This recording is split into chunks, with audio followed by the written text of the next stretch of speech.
Sa anumang oras at anumang pagkakataon, dapat higit na mas matatag ang lalaki sa anumang pagsubok sa kanilang pamilya. O po ngayon lingkod, tagapanood TV. Isang mabiyaya at masaganang araw po sa ating lahat. Welcome back po dito sa ating YouTube channel at Facebook page. Ngayong araw po pag-uusapan natin at bibigyan ng komento, reaction, opinion ang balitang Mikey Morada isiniwalat na binalaan siya noon ng isang artista na huwag jowain si Alex Gonzaga. At ito po ay galing sa channel ni Showbiz Trend Update. Nasa description po yung link ng kanyang channel. Bisitahin po at pakisubscribe na rin. At sa mga bagong napadaan lang po dito sa ating channel, huwag niyo po sana kalimutan na mag-subscribe. Kaya naman huwag na natin patagalin to. Simulan na po natin ang ating reaction video sa araw na to, mga tagapanood. Welcome back sa aking channel. Mikey Morada binalaan pala noon ng isang artista na huwag jowain ang kanyang asawa na si Alex Gonzaga. Ito ay ayon sa pag-amin ni Mikey. Ano kaya ang dahilan? Panuurin at pakinggan ang buong detalye.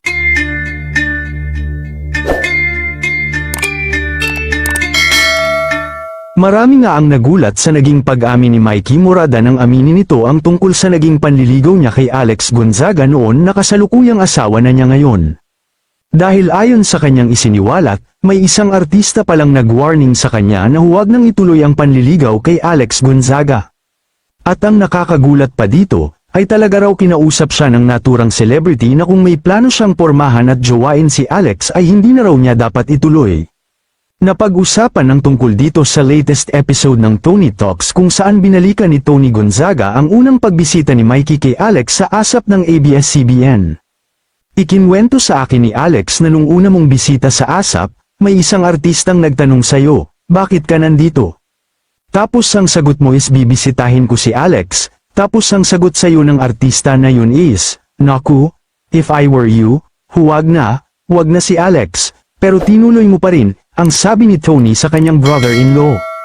Sagot naman ni Mikey, siya talaga yung gusto kong makilala, tapos nung nakikilala ko siya unti-unti lumalalim, ito parang makakasama ko ito habang buhay.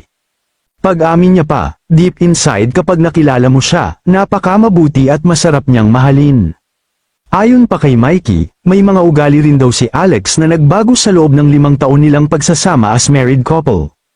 Aniya, yung nabago sa kanya, siguro mas patient na rin siya, mas marunong na rin siyang makisama, mag-compromise, pero nagpakatotoo ang public servant sa pagsasabing ang hindi lang daw talaga nagbabago kay Alex ay ang pagiging makulit nito. Minsan, stubborn siya, pero minimal lang naman, overall talagang okay. Para kay Mikey, wala siyang pinagsisihan sa kanyang naging desisyon na mahalin at pakasalan si Alex Gonzaga, dahil para sa kanya ay si Alex na ang gusto niyang makasama habang buhay at hindi na magbabago yun, dahil mahal na mahal niya ito. Samantala, matatandaan na ibinahagi niya na 3 beses nang nakunan si Alex Gonzaga, pero gayunman ay wala naman daw magbabago sa kanyang pagmamahal kay Alex. Kayo mga ka-showbiz, anong masasabi niyo sa ating showbiz topic ngayon? Kahit sinong lalaki, mga tagapanood, hindi po yan basta-basta tatanggap ng isang payo na wag mong ituloy ligawan yung ganto, si ganyan, kasi may ganto yan, may ganyan. Wala pong makikitang bad side yung lalaki na magmamahal dun sa isang babae. 'Di ba, nakapokus lang po, lalo na kung ang tingin niya dun sa babae na yun ay yun lang talaga yung gusto niya makasama habang buhay. Like sa ginawa po ni Mikey Morada, kahit ano pong sabi sa kanya doon ng isang artista di umano, 'di ba, nung bumisita daw siya sa ASAP na sinabihan siya na wag mong jowain yan si Alex Gonzaga, pero itinuloy niya pa rin. 'Di ba? Hindi ko alam, mga tagapanood, kung anong purpose nung artista na 'yon na pumigil dito kay Mikey Morada. Pero dahil nga mas gusto niya talaga at mas mahal niya talaga o mahal niya talaga si Alex Gonzaga, itinuloy niya po rin, mga tagapanood. Sa akin okay po 'yun, mga tagapanood eh. Wala namang kaso dun eh, 'di ba? Kung hindi ka man biyayaan ng anak ngayon, yun lang ba yung pinanghihinayangan mo dahil hindi kayo binayaan ng anak? Marami pong paraan dyan kung talagang hindi pwedeng magbuntis to si Alex Gonzaga. May maraming pamamaraan po. Si Joel nga eh. Si Joel nung afisyonado, di ba? O bakit nagkaroon po ng triplets na anak yan. Di po ba mga tagapanood? Medyo mahal nga lang po yung ganyang proseso dun sa ibang bansa kasi wala man dito sa Pilipinas yan. Pero at least mga tagapanood, nagkaroon siya ng anak. Kung gugustuhin po talaga nila, ang mga mapepera naman to, mayayaman naman to mga to di ba?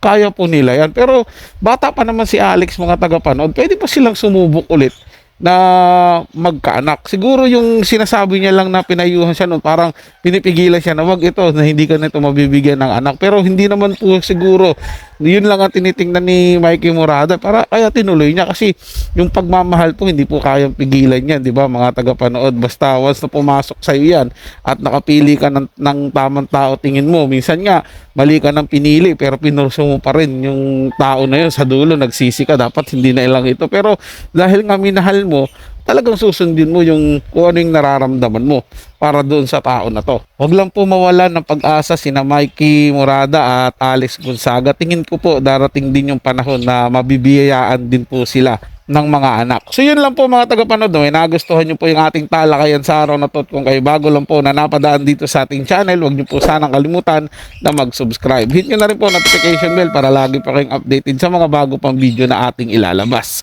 Share, like, and comment din po kayo mga tagapanood. Atin yung babasahin at pupusuan. So hanggang sa muli po, ito yung Tagapanood TV. Komento at opinion lamang, wala pong personalan. Paalam po at mabuhay po kayong lahat.